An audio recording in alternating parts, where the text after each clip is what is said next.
A day in my life as a factory worker dito sa bansang Hungary. Ako nga pala si Dek, gala ng gala, kaya wala pa ring ipon.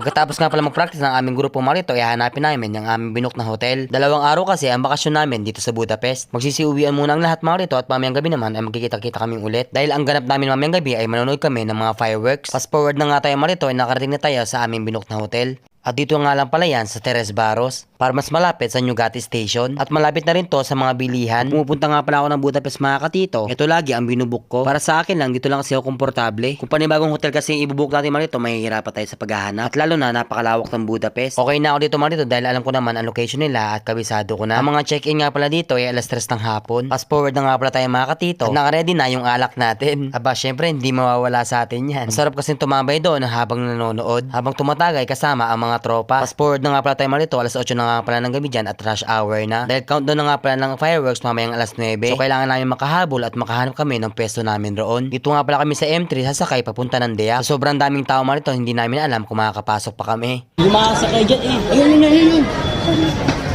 Nakakautos pa ba? Wait lang. Kaya pa. Kasi buti na nga naman ito ay marunong may pagsisikan yung mga kasama ko. At kung hindi kami nakasakay, baka last trip na to, wala na kami yung sakyan talaga. Bulungan, dami tao. Ayaw ko chile, lechile. Pag-akit nga pala namin sa escalator, sa M2 naman ay napakarami rin tao at siksikan talaga. Pero syempre, baka maiwan tayo kaya may pagsabayan na tayo mga katito, bahala na. Kaya pala siksikan at ang tutulukan na, hindi pala naganap tong escalator. Ito nga pala ito ay habang humakbang o pababa ay nakakalula talaga. Dahil sobrang lalim na itong subway na to mga katito. Kaya kailangan din natin mag-ingat sa paghakbang. Malamang sa malamang, gugulong ka pa ibaba. At ayun nga sa wakas ay nakasingit na naman tayo mga katito. At ang pinakalas namin sinakyan mga nito ay bus. At saktong pagbaba namin mga katito, nag-uumpisa na nga pala ang fireworks. Salamat nga pala kay Boss Leonard dahil itinuro niya kung saan kami sasakay. Habang nagbibiyahe kasi kami marito ay kausap ko siya sa telepono. Dahil si Boss Leonard nga pala ang nag-guide sa amin papunta dito sa may Fisherman Bastion.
So ayan mga katito, nakita kami ni MJ. Barista. Day in my life sa barista dito sa bansang Hungary. Follow nyo to ba? Hey! Pang piercing. Follow nyo. Yun. Follow niyo po siya. Pang piercing. Hello po. Selfie daw, Dek?